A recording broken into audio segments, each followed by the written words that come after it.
హాయర్స్ welcome to our channel. ప్రస్తుతం మనతో పాటు దాము బాలాజీ గారు సీనియర్ జర్నలిస్ట్ ఉన్నారు. వారితో ఒకసారి మాట్లాడదాం. సార్ నమస్కారం.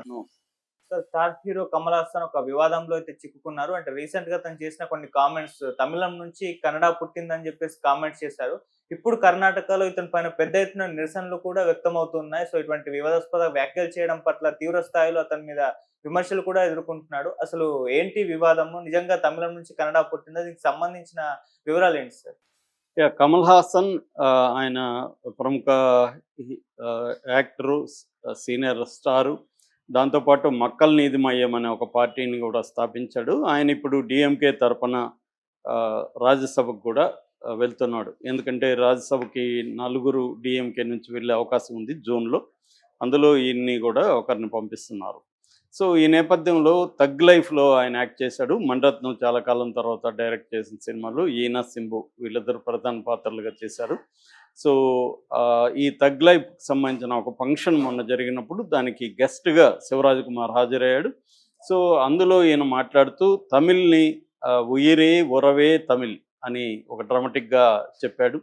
సో ఉయిరే ఉరవే తమిళ్ అంటే ఉయిరే అంటే ప్రాణం, ఉరవే అంటే బంధం తమిళ్, అంటే నా ప్రాణం నా బంధం తమిళ్ అని చెప్పాడు. ఆ కాంటెక్స్ట్లో శివరాజ్ కుమార్ని చూపించి ఈయన కూడా నా కుటుంబమే, పక్క రాష్ట్రంలో ఉన్న నా కుటుంబమే ఆయన అన్నాడు.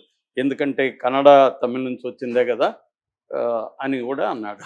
ఈ మాట ఇప్పుడు పెద్ద ఎత్తున, అంటే కన్నడ తమిళ్ నుంచి పుట్టిందే కాబట్టి మనమంతా ఒకటే అనేది ఆయన ఉద్దేశం. అలాగే మాట్లాడాడు.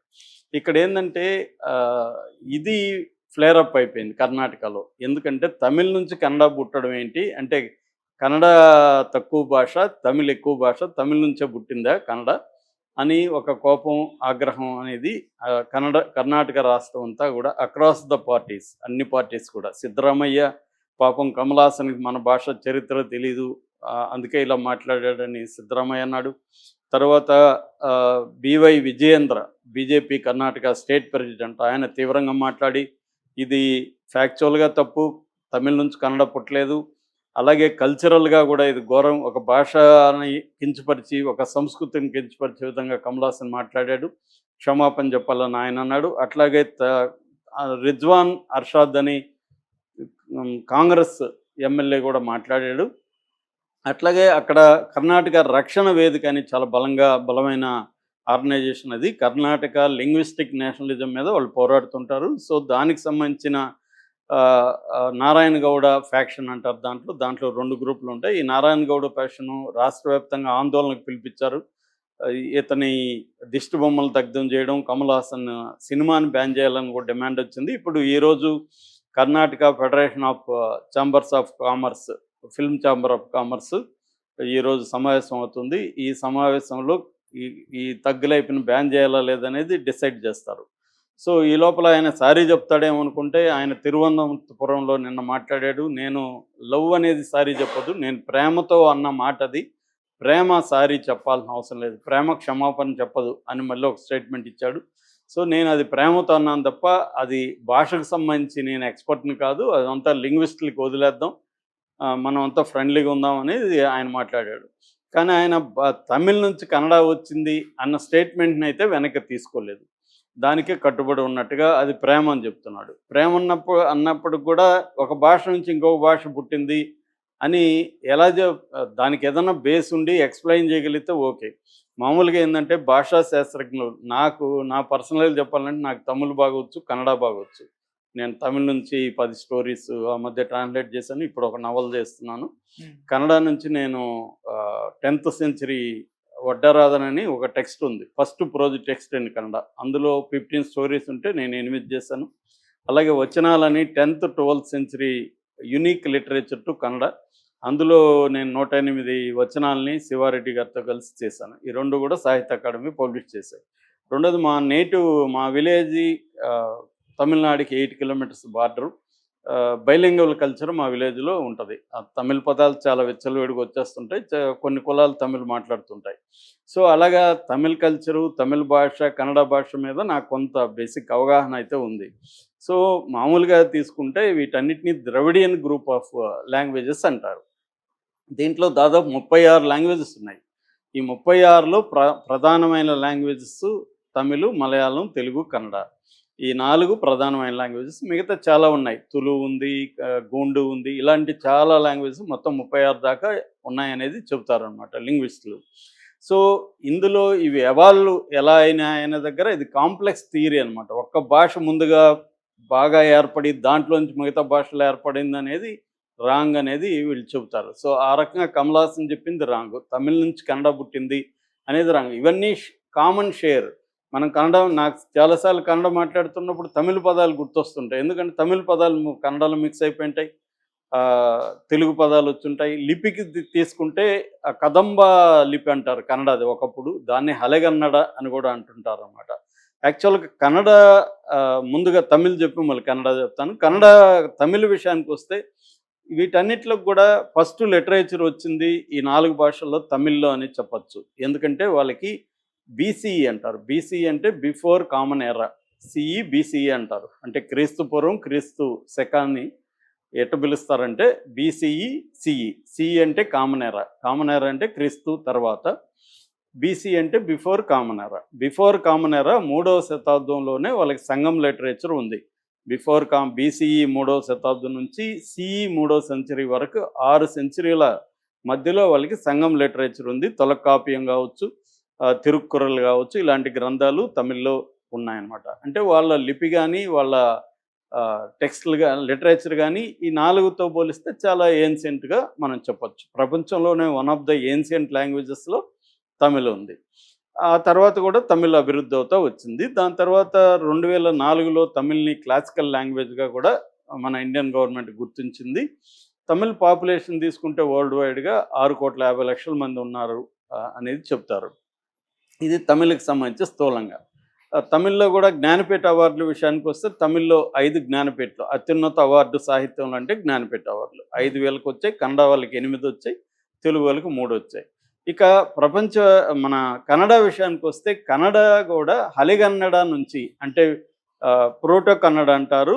ఈ ప్రోటో కన్నడ నుంచి అలిగన్నడ అంటారు. అలిగన్నడ నుంచి వచ్చిందనమాట. ఇది కూడా క్రీస్తు పూర్వమే అశోక శాసనాల్లో ప్రాకృతిత్వంతో పాటు కన్నడ లిపి కూడా ఉందనేది చెప్తారనమాట. క్రీస్తు పూర్వం 3వ బీసీఈ 3rd సెంచరీలో నుంచే వాళ్ళకి లిపి అంటే శాసనాల మీద ఉందని.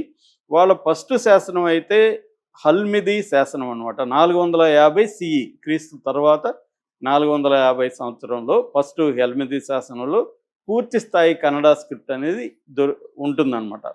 ఆ తర్వాత వాళ్ళకి కన్నడ ఫస్ట్ టెక్స్ట్ వచ్చి కవిరాజ మార్గ అనే ఒక 850 సిఈ క్రీస్తు తర్వాత 850 సంవత్సరంలో వచ్చిన టెక్స్ట్ కవిరాజ మార్గం. సో ఇది కన్నడకు సంబంధించి. కన్నడలో నేను ఇందాక చెప్పినట్టుగా వాళ్ళకి మంచి బ్రహ్మాండమైన లిటరేచర్ ఉంది. వాళ్ళకి జైన, లింగాయత్ అండ్ వైష్ణవ ఈ 3 సంప్రదాయాలకు సంబంధించిన లిటరేచర్ బలంగా ఉంది. సో వాళ్ళకి పంప, పొన్న, రన్న అని త్రిరత్నాలు అంటారు. జైన త్రిరత్నాలు. ఇందాక చెప్పిన వడ్డారాధన అని నేను ట్రాన్స్లేట్ చేసిన 8 స్టోరీలు చేసిన ఫస్ట్ ప్రోజ్ టెక్స్ట్ కూడా 10th సెంచరీలో ఉంది.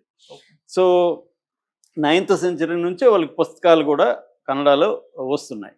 ఇక తెలుగు తీసుకుంటే తెలుగు కూడా మనకి శాతవాహన కాలం నుంచే శాసనాల్లో కొంత బ్రాహ్మీ లిపి, హలిగన్నడ లిపి, తెలుగు. మనకి తెలుగు శాసనాల్లో కూడా హలిగన్నడ కనబడుతుంది. మీరు ఓల్డ్ శాసనాలు చూస్తే కన్నడ స్క్రిప్టు కనబడుతుంది అనమాట. దాని నుంచి ఎవాల్వ్ అయింది తెలుగు.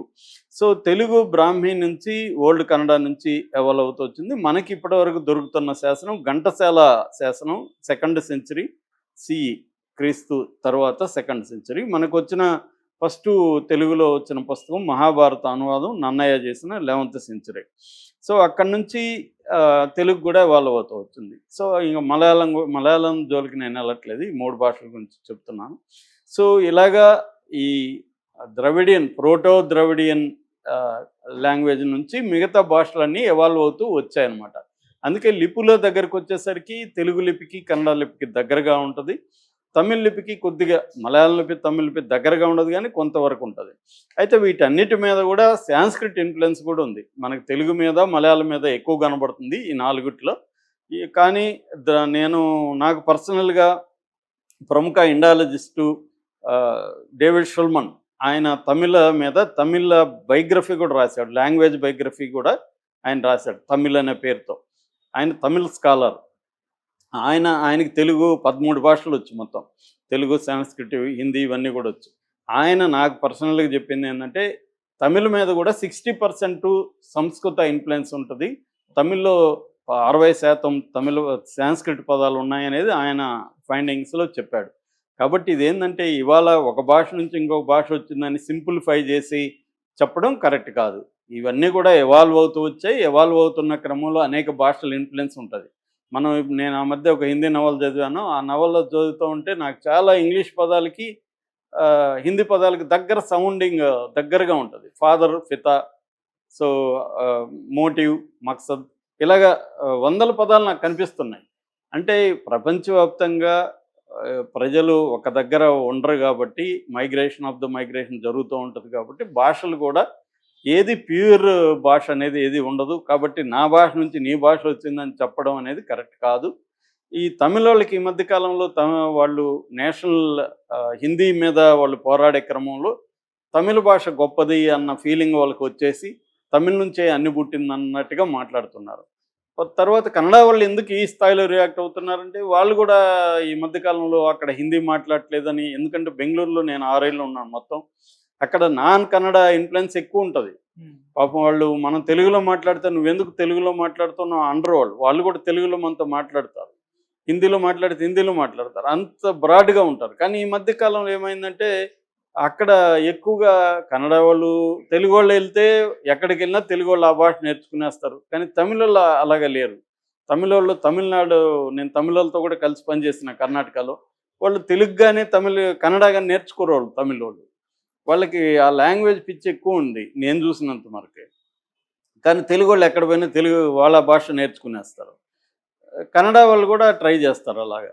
కన్నడ వాళ్ళు అయితే అన్ని భాషలు మాట్లాడేస్తారు అక్కడ. అందుకని ఇప్పుడు బెంగళూరులో పాపులేషన్ తీసుకుంటే కూడా నాన్ కన్నడ పాపులేషనే ఎక్కువ అక్కడ.